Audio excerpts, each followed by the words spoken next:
ଦିନେ ପାର୍ବତୀ ମହାଦେବଙ୍କୁ ପ୍ରଶ୍ନ କଲେ, ମହାଦେବ ମୋର ଗୋଟେ ପ୍ରଶ୍ନର ଉତ୍ତର ଦିଅ।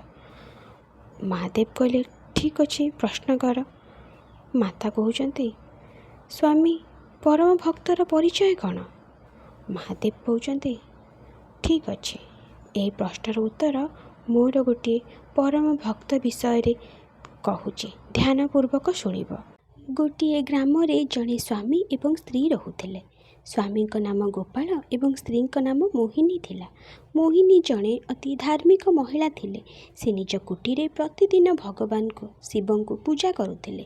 ଦିନେ ମୋହିନୀ ଓଁ ନମଃ ଶିବାୟ ମନ୍ତ୍ର ଜପ କରୁଥିଲେ। ଭଗବାନ ଶିବ କୈଳାସ ପର୍ବତ ଉପରେ ବସି ତାର ପ୍ରାର୍ଥନା ଶୁଣି ଭାବବିଭୋର ହୋଇଗଲେ। ସେ ମାତା ପାର୍ବତୀଙ୍କୁ କହିଲେ, ଦେବୀ, ଏ ମଧୁର ସ୍ୱରକୁ ଶୁଣିପାରୁଛ? ଏହା ମୋ ଅନ୍ତର୍ମନରେ ପହଞ୍ଚି ମୋ ହୃଦୟକୁ ଦୋହଲାଇ ଦେଉଛି। ଏହା ଶୁଣି ମାତା ପାର୍ବତୀ କୁହନ୍ତି, ଆପଣ ଠିକ୍ କହିଛନ୍ତି ସ୍ୱାମୀ। ମୋହିନୀର ଭକ୍ତି ଓ ମଧୁର ସ୍ୱରରେ ଆପଣଙ୍କ ନାମ ଜପ ସେତେବେଳକୁ ମୋ ମନ ମଧ୍ୟ ଭାବବିହ୍ୱଳ କରିଦେଉଛି। ଭଗବାନ ଶିବ କହିଛନ୍ତି, ଆପଣ ଜାଣନ୍ତି ଦେବୀ, ମୋହିନୀ ଏବଂ ଗୋପାଳ ଗୋଟିଏ କୁଡ଼ିଆରେ ରୁହନ୍ତି, ଯେଉଁମାନେ କଳିଯୁଗରେ ଏହି କଠିନ ସମୟରେ ମଧ୍ୟ ଧର୍ମର ପଥ ଅନୁସରଣ କରି ଏକ ଆଦର୍ଶ ପ୍ରସ୍ତୁତ କରିବେ, ଯାହା ଦେଖି ଅନ୍ୟ ସମସ୍ତେ ମଧ୍ୟ ପ୍ରଭାବିତ ହେବେ। ଦେବଦେବ ମହାଦେବଙ୍କ କଥା ଶୁଣି ମାତା ପାର୍ବତୀ କୁହନ୍ତି, ସ୍ୱାମୀ, ଦୟାକରି ମୋତେ ସବୁକିଛି ବିସ୍ତୃତ ଭାବରେ କୁହନ୍ତୁ ଯେ ଏହି ଦୁଇ ସ୍ୱାମୀ ଏବଂ ସ୍ତ୍ରୀ କିଏ ଏବଂ ସେମାନଙ୍କର ପରିଚୟ କ'ଣ? ତାପରେ ଭଗବାନ ଶିବ କୁହନ୍ତି, ଦେବୀ, ମୋହିନୀ ବର୍ତ୍ତମାନ କୁଟୀରରେ ଏକୁଟିଆ ଅଛି ଏବଂ ଗୋପାଳର ଅପେକ୍ଷାରେ ତାର ମନ ବିଚଳିତ ହେଉଛି। ସେପଟେ ଗୋପାଳ ଜଣେ ଜମିଦାରଙ୍କ ଘରେ ସଫେଇର କାର୍ଯ୍ୟ କରେ। ଜମିଦାର ଯେଉଁ ଅଳ୍ପ କେତେ ଦରମା ଦିଅନ୍ତି, ସେଥିରେ ସ୍ୱାମୀ ସ୍ତ୍ରୀ ଦୁହେଁ ସୁଖରେ ନିଜର ସଂସାର ଚଳାଉଛନ୍ତି। ଦେଖ ଦେବୀ, ବର୍ତ୍ତମାନ ଗୋପାଳ ଦୀର୍ଘ ସମୟ ପରେ ନିଜର ଦରମା ନେଇ ଘରକୁ ଫେରୁଛି। ସେହି ଦରମାକୁ ସେ ନିଜ ସ୍ତ୍ରୀକୁ ନେଇ ଦିଏ। ଗୋପାଳର ସ୍ତ୍ରୀ ତା ପାଇଁ ସେତିକି ପ୍ରିୟ ଯେତିକି ତୁମେ ମୋ ପାଇଁ।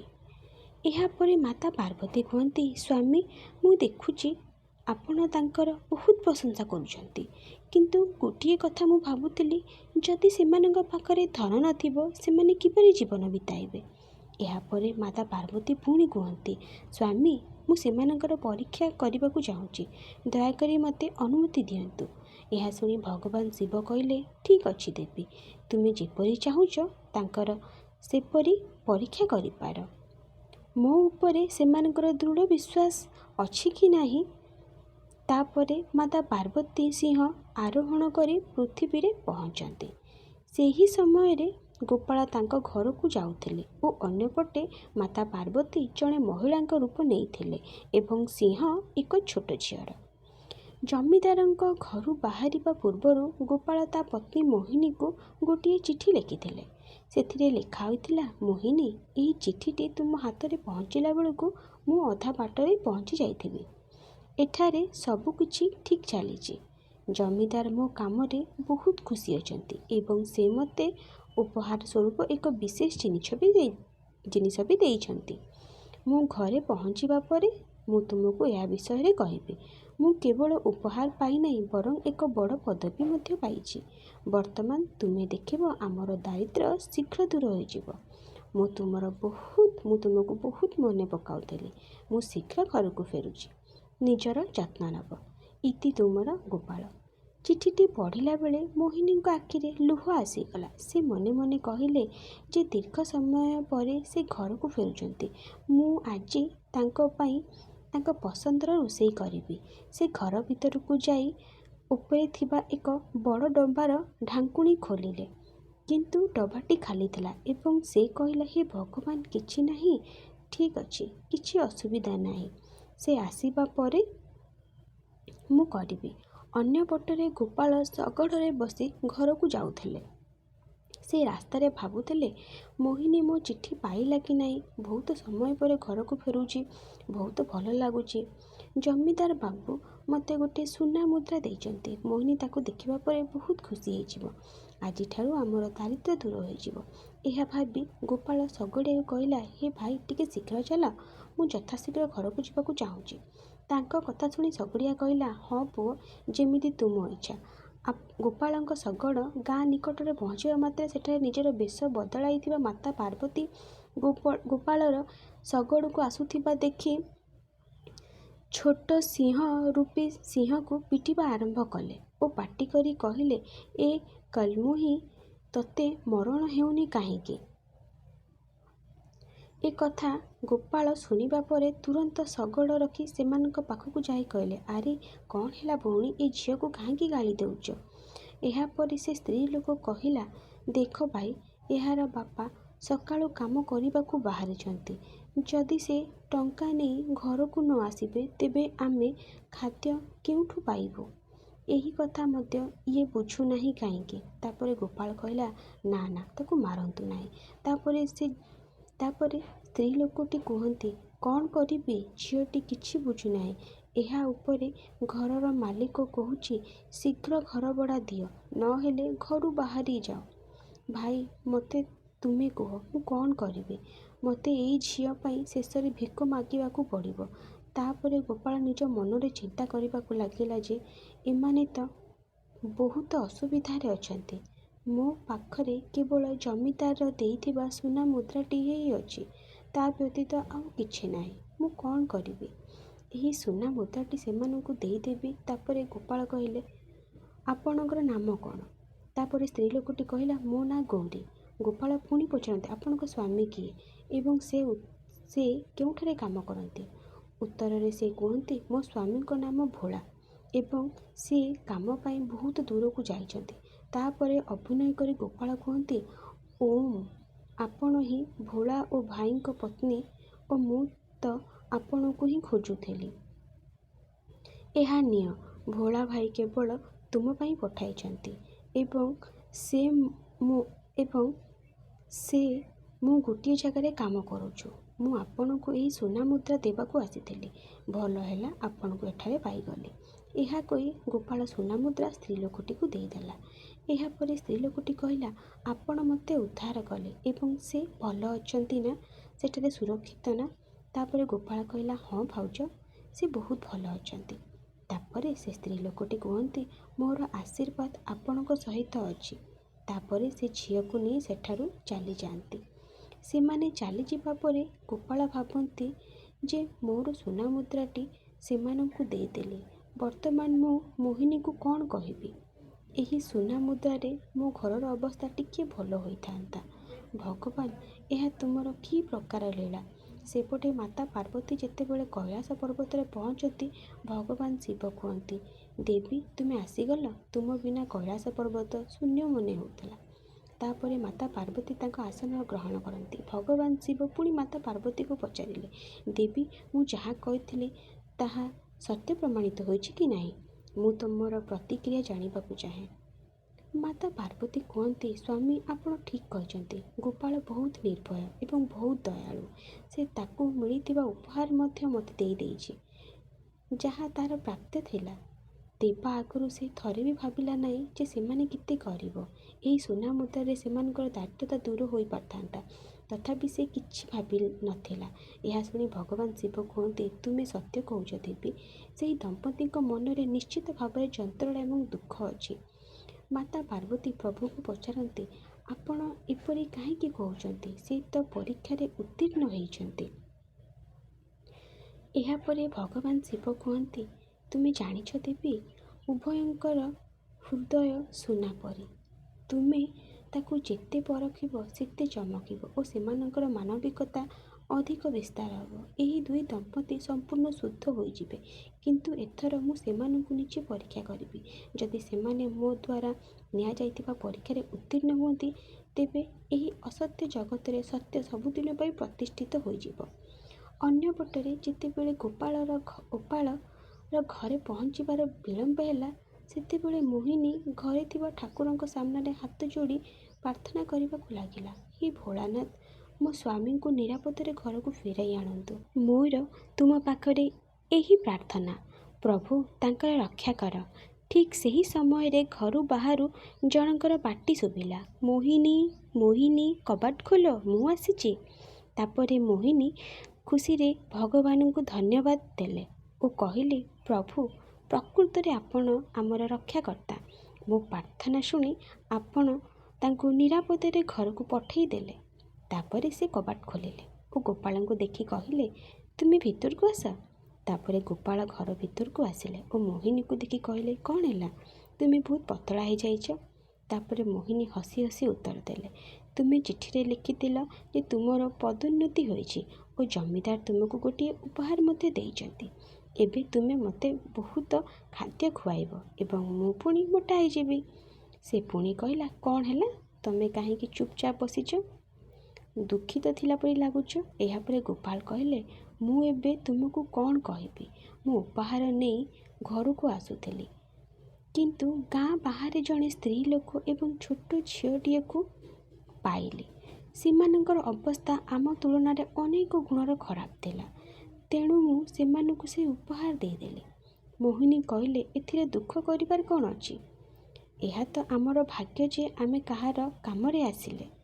ଗୋପାଳ ଏହି କଥା ଶୁଣି ଭାବପୂର୍ଣ୍ଣ ହୋଇଗଲେ ଓ ସ୍ତ୍ରୀକୁ କହିଲେ, ମୁଁ ଏତେ ଗରିବ ଯେ ମୁଁ ତୁମକୁ ଦିନକୁ 2 ଥର ମଧ୍ୟ ଖାଇବାକୁ ଦେଇପାରୁନାହିଁ। ଉତ୍ତରରେ ମୋହିନୀ କହିଲେ, ମୁଁ ଏଠାରେ ବହୁତ ଭଲରେ ଅଛି। ଯାହା ବି ହେଉ, ଭଲ ଖାଦ୍ୟ ଅପେକ୍ଷା ତୁମର ମନ ଅଧିକ ମୂଲ୍ୟବାନ ଅଟେ। ତୁମେ ବହୁତ ଦୟାଳୁ। ମୁଁ ସତ କହୁଛି, ମୁଁ ଆଉ କିଛି ଚାହେଁ ନାହିଁ। ଗୋପାଳ କହିଲେ, ମୁଁ ଖାଲି ହାତରେ ଘରକୁ ଆସିଛି। ତାକୁ ବୁଝାଇବାକୁ ଯାଇ ମୋହିନୀ କହିଲେ, ତୁମେ ଦେଇଥିବା ଦାନ ପାଇଁ ଦୁଃଖ କର ନାହିଁ। ମୁଁ ସତ କହୁଛି, ତୁମ ପାଇଁ ମୁଁ ଗର୍ବିତ। ତୁମେ ଠିକ୍ କାମ କରିଛ। ଗୋପାଳ କହିଲେ, କିନ୍ତୁ ମୁଁ ବର୍ତ୍ତମାନ କ'ଣ କରିବି? ଆମ ଘରେ କିପରି ଚଳାଇବା? ଏବେ ଶାନ୍ତ ମନରେ ମୋହିନୀ କହିଲେ, ତୁମେ ଗୋଟିଏ କାମ କର। ଆମ ଘର ଆଗରେ ଥିବା ଜମି ଖାଲି ଅଛି, ସେଠାରେ ଚାଷ କର। ଏହି କଥା ଶୁଣି ଗୋପାଳ କହିଲେ, ତୁମେ ଠିକ୍ କହିଛ ମୋହିନୀ। ବର୍ତ୍ତମାନ ମୁଁ ଚାଷ କରିବି। ଯଦି ଆମର ମନ ପରିଷ୍କାର, ତେବେ ଭଗବାନ ନିଶ୍ଚିତ ଭାବରେ ଆମ କଥା ଶୁଣିବେ। ମୋହିନୀ ଗୋପାଳର ହାତ ଧରି ଡାକିଲା ଓ କହିଲା, ଆସ, ମୁଁ ପଡ଼ୋଶୀଠାରୁ ଖାଦ୍ୟର ବ୍ୟବସ୍ଥା କରୁଛି। ଆଉ ଚିନ୍ତା କର ନାହିଁ, ଚାଲ ଖାଇବା। ତା ପରଦିନ ଗୋପାଳ ଏକ ବର୍ଚ୍ଛା ଧରି ଆଗରେ ଥିବା ଜମିକୁ ଖୋଳିବାକୁ ଆରମ୍ଭ କଲେ। ସେ ସେହି ଜମିରେ ଖୋଳୁ ଖୋଳୁ ଏହାକୁ ଚାଷ ଯୋଗ୍ୟ କରିଦେଲେ ଏବଂ ସେଥିରେ ଗହମ ଚାଷ ଆରମ୍ଭ କଲେ। ଗହମ ଫସଲ ଭଲ ଭାବରେ ବଢ଼ିବାକୁ ଲାଗିଲା। ଏହା ଦେଖି ଗୋପାଳ ଏବଂ ତା ପତ୍ନୀ ବହୁତ ଖୁସି ହୁଅନ୍ତି। ଏବେ ମୋହିନୀ କୁହେ, ତୁମେ ଦେଖ, ବର୍ତ୍ତମାନ ସବୁ କିଛି ଠିକ୍ ହୋଇଯିବ। ତାପରେ ହଠାତ୍ ଦିନେ ପ୍ରବଳ ବର୍ଷା ହୁଏ ଏବଂ ଏହା ସହିତ ପ୍ରବଳ ଝଡ଼ ତୋଫାନ ଆସେ। ଏହା ଦେଖି ଗୋପାଳ ଏବଂ ମୋହିନୀ ଗୋଟିଏ ସେମାନଙ୍କର ଫସଲ ଦେଖିବା ପାଇଁ ଯେତେବେଳେ ଘରୁ ବାହାରକୁ ଯାଆନ୍ତି, ଠିକ୍ ସେତିକିବେଳେ କୁଡ଼ିଆର ଛଣ ଛପର ମଧ୍ୟ ଉଡ଼ିଯାଏ। ଆଉ କିଛି ସମୟ ମଧ୍ୟରେ ବନ୍ୟାର ପରିସ୍ଥିତି ସୃଷ୍ଟି ହୁଏ। ତାଙ୍କର ପୁରା ଜମି ପାଣିରେ ବୁଡ଼ିଗଲା ଏବଂ ତାଙ୍କ ଘର ମଧ୍ୟ ବୁଡ଼ିଗଲା। ଗୋପାଳ ଯାଇ ନିଜ ଘରର ଠାକୁର ଘରେ ରହିଥିବା ଶିବଲିଙ୍ଗକୁ ନେଇ ବାହାରି ଆସନ୍ତି। ସେତେବେଳେ ମୋହିନୀ କାନ୍ଦି ଉଠିଲେ। ତାପରେ ପରଦିନ ସକାଳେ ଯେତେବେଳେ ଜଳ କମିଯାଏ, ସେମାନେ ନିଜ କ୍ଷେତକୁ ଯାଇ ଦେଖିଲେ ଯେ ସମଗ୍ର ଫସଲ ନଷ୍ଟ ହୋଇଯାଇଛି ଓ ଘରଟି ପାଣିରେ ବୁଡ଼ିଯାଇ ଭାଙ୍ଗି ଯାଇଛି। ଏହା ଦେଖି ଗୋପାଳ ମନେ ମନେ କହିଲେ, ହେ ଭଗବାନ, ତୁମେ କେଉଁ ଜନ୍ମର ପରୀକ୍ଷା ନେଉଛ? ଆମେ ଏବେ କ'ଣ କରିବୁ? ଏହା କହି ସେ କାନ୍ଦିବାକୁ ଲାଗିଲେ। ମୋହିନୀ ନିଜ ସ୍ୱାମୀଙ୍କୁ ଧୈର୍ଯ୍ୟ ଦେଇ କହିଲେ, କାନ୍ଦ ନାହିଁ, ଭଗବାନ ଆମକୁ ପରୀକ୍ଷା ନେଉଛନ୍ତି। ତୁମେ ଦେଖିବ, ପୂର୍ବ ପରି ସବୁକିଛି ଠିକ୍ ହୋଇଯିବ। ଅନ୍ୟପଟେ କୈଳାସରେ ମାତା ପାର୍ବତୀ ଭଗବାନ ଶିବଙ୍କୁ କୁହନ୍ତି, ପ୍ରଭୁ, ତାଙ୍କ ଉପରେ ଦୟା କର। ଏବେ ତାଙ୍କ ଆଉ ପରୀକ୍ଷା କର ନାହିଁ। ସେମାନେ ବହୁତ ଗରିବ ଲୋକ। ମୁଁ ସେମାନଙ୍କୁ କଷ୍ଟ ଦେଖି ସହିପାରୁନାହିଁ। ଏହା ଶୁଣି ଭଗବାନ ଶିବ କୁହନ୍ତି, ଦେବୀ, କେବଳ ତାଙ୍କର ନିଜର ଧର୍ମ ଏବଂ କର୍ମ ହିଁ ତାଙ୍କର ସ୍ୱପ୍ନକୁ ସାକାର କରିବ। ଏଠାରେ ଅନ୍ୟ କିଛି ବି ଆବଶ୍ୟକତା ନାହିଁ। ଏହି କଥା ବୁଝନ୍ତୁ ଦେବୀ, ଚାରିଆଡ଼େ ଅନ୍ଧକାର ଅଛି। ଏହି ଅନ୍ଧକାରରୁ ହିଁ ସୂର୍ଯ୍ୟ ଉଦୟ ହୁଅନ୍ତି। ଏପଟେ ମର୍ତ୍ତ୍ୟରେ ଗୋପାଳ ଏବଂ ମୋହିନୀ ଗୋଟିଏ ଶିବ ମନ୍ଦିର ବାହାରେ ବସିଛନ୍ତି। ଗୋପାଳ ତା ମନ ଭିତରେ କହିଥିଲେ, ହେ ଭୋଳାନାଥ, ମୁଁ କେଉଁ ପାପ କରିଛି ଯେ ତୁମେ ଆମକୁ ଏତେ ଅସୁବିଧାରେ ପକାଉଛ?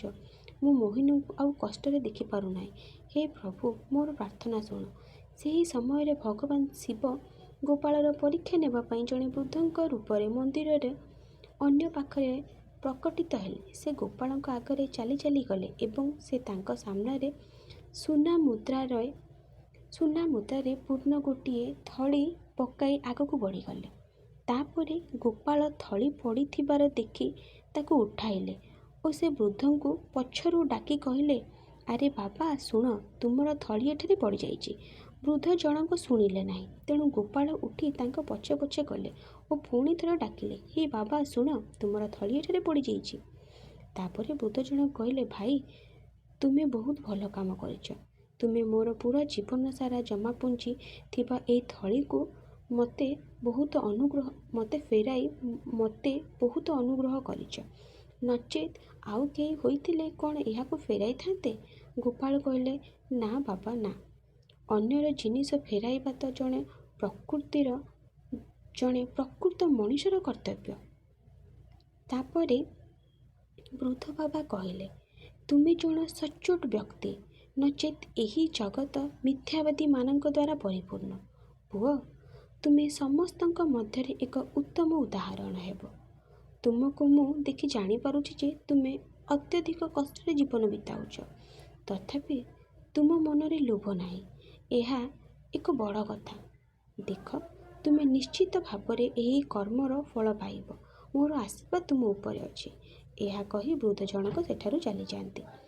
ଏଠାରେ ଗୋପାଳ ଏବଂ ମୋହିନୀ ମଧ୍ୟ ସେମାନଙ୍କ ଭଙ୍ଗା କୁଟୀରକୁ ଫେରିଯାଆନ୍ତି। ରାତିରେ ମୋହିନୀ ଗୋପାଳଙ୍କୁ ଏକ ଗ୍ଲାସ୍ ପାଣି ଦେଇ କୁହେ, ଆଜି ପାଣି ପିଇ ଶୋଇପଡ଼ିବ। ଏହା ଶୁଣି ଗୋପାଳ କହିଲେ, ଆମ ଘରର ଛାତ ମଧ୍ୟ ନାହିଁ। ତାପରେ ଗୋପାଳ କାନ୍ଦି କାନ୍ଦି କହିଲେ, ହେ ଭୋଳାନାଥ, ମୋତେ କ୍ଷମା କର। ମୁଁ ଆଉ ଏହି କଷ୍ଟ ସହିପାରୁନାହିଁ। ମୋର ଆଉ ସହିବାକୁ ଶକ୍ତି ନାହିଁ ପ୍ରଭୁ। ଠିକ୍ ସେତିକିବେଳେ ସେମାନଙ୍କ ଘରୁ ବାହାରେ ଏକ ଉଜ୍ଜ୍ୱଳ ଆଲୋକ ଦେଖାଗଲା। ଯେତେବେଳେ ଗୋପାଳ ଏବଂ ମୋହିନୀ ବାହାରକୁ ଯାଇ ଦେଖନ୍ତି, ଘର ଆଗରେ ସେହି ସ୍ତ୍ରୀ ଲୋକ, ଛୋଟ ଝିଅ ଓ ବୃଦ୍ଧ ବ୍ୟକ୍ତିଙ୍କୁ ଏକାଠି ଦେଖନ୍ତି, ଯାହାଙ୍କୁ ଗୋପାଳ ପୂର୍ବରୁ ମିଶିଥିଲେ। ଦେଖୁ ଦେଖୁ କିଛି କ୍ଷଣ ମଧ୍ୟରେ ସେହି ତିନି ଜଣ ଭଗବାନ ଶିବ, ମାତା ପାର୍ବତୀ ଏବଂ ତାଙ୍କ ସିଂହ ରୂପରେ ପରିଣତ ହୋଇଗଲେ। ସେମାନଙ୍କୁ ଦେଖି ଗୋପାଳ ମୋହିନୀଙ୍କୁ କୁହନ୍ତି, ମୁଁ ସ୍ୱପ୍ନ ଦେଖୁଛି କି ଭଗବାନ ଶିବ ଏବଂ ମାତା ପାର୍ବତୀ ଆମ ସାମ୍ନାରେ ଠିଆ ହୋଇଛନ୍ତି? ଉତ୍ତରରେ ମୋହିନୀ କୁହେ, ଏହା ସ୍ୱପ୍ନ ନୁହେଁ ବାସ୍ତବିକ ସ୍ୱାମୀ। ଦେଖ, ଭଗବାନ ଶିବ ଆମ ଦୁଆରେ ଆସିଛନ୍ତି। ତାପରେ ଉଭୟ ସ୍ୱାମୀ ସ୍ତ୍ରୀ ପ୍ରଭୁ ଶିବ ଏବଂ ମାତା ପାର୍ବତୀଙ୍କୁ ପ୍ରଣାମ କରି ଦୁହେଁ ସେମାନଙ୍କ ପାଦ ତଳେ ପଡ଼ିଗଲେ। ସେମାନଙ୍କୁ ମାତା ପାର୍ବତୀ କୁହନ୍ତି, ତୁମର ଏପରି ସ୍ୱଚ୍ଛ ଏବଂ ଶୁଦ୍ଧ ମନ ଦେଖିବା ପରେ ଆମେ ସନ୍ତୁଷ୍ଟ। ତୁମଠାରୁ ସୁନା ମୁଦ୍ରା ନେବା ତ କେବଳ ତୁମର ପରୀକ୍ଷା ଥିଲା। ତୁମର ମନ ଏତେ ସ୍ପଷ୍ଟ ଯେ ବ୍ରହ୍ମାଣ୍ଡର ସମସ୍ତ ଲୋକ ତୁମକୁ ସର୍ବଦା ମନେ ରଖିବେ। ଏହାପରେ ଭଗବାନ ଶିବ କୁହନ୍ତି, ମୁଁ ତୁମକୁ ବରଦାନ ଦେଉଛି, ଆଜିଠାରୁ ତୁମର ଦାରିଦ୍ର୍ୟତା ଦୂର ହୋଇଯିବ। ତୁମେ ସବୁବେଳେ ଖୁସିରେ ରହିବ ଏବଂ ଆଜିଠାରୁ ତୁମେ ଜୀବନର ସର୍ବଦା ଅଗ୍ରଗତି କରିବ। ତାପରେ ଗୋପାଳ ହାତ ଯୋଡ଼ି କହିଲେ, ଆପଣଙ୍କ ଆଶୀର୍ବାଦ ସବୁବେଳେ ଆମ ଉପରେ ରହିଥାଉ ପ୍ରଭୁ। ଜୀବନରେ ଆମେ କୌଣସି ଅସୁବିଧାର ସମ୍ମୁଖୀନ ନେହୁ। ଦୟାକରି ଆମେ ସର୍ବଦା ଯେପରି ସଠିକ୍ ପଥ ଅନୁସରଣ କରୁ, ସେପରି ଆଶୀର୍ବାଦ କରନ୍ତୁ। ଭଗବାନ ଶିବ ଏବଂ ମାତା ପାର୍ବତୀ ତଥାସ୍ତୁ ବୋଲି କହି ଅଦୃଶ୍ୟ ହୋଇଗଲେ। ବର୍ତ୍ତମାନ ଯେତେବେଳେ ଉଭୟ ଗୋପାଳ ଏବଂ ମୋହିନୀ ଘରକୁ ଫେରନ୍ତି, ସେମାନେ ଦୁଇଟି ଥଳି ନିଜ ଘରେ ପଡ଼ିଥିବା ଦେଖନ୍ତି। ଗୋଟିଏ ଥଳିରେ ଜମିଦାର ଦେଇଥିବା ସୁନା ମୁଦ୍ରା ଥିଲା ଓ ଦ୍ୱିତୀୟ ଥଳିଟି ସେହି ବୃଦ୍ଧ ବ୍ୟକ୍ତିଙ୍କ ସୁନା ମୁଦ୍ରାରେ ଭର୍ତ୍ତି ଥଳି ଥିଲା। ବର୍ତ୍ତମାନ ସେହି ଧନ ପାଇ ଉଭୟ ସ୍ୱାମୀ ସ୍ତ୍ରୀ ଖୁସିରେ ଜୀବନଯାପନ କରିବାକୁ ଲାଗିଲେ। ଯଦି ଭିଡ଼ିଓଟି ଭଲ ଲାଗିଛି ହେଲେ ଭିଡ଼ିଓଟିକୁ ଲାଇକ୍, ସେୟାର ଆଣ୍ଡ ସବସ୍କ୍ରାଇବ୍ କରିବାକୁ ଭୁଲିବେ ନାହିଁ। ଓମ୍ ନମଃ ଶିବାୟ। ହର ହର ମହାଦେବ।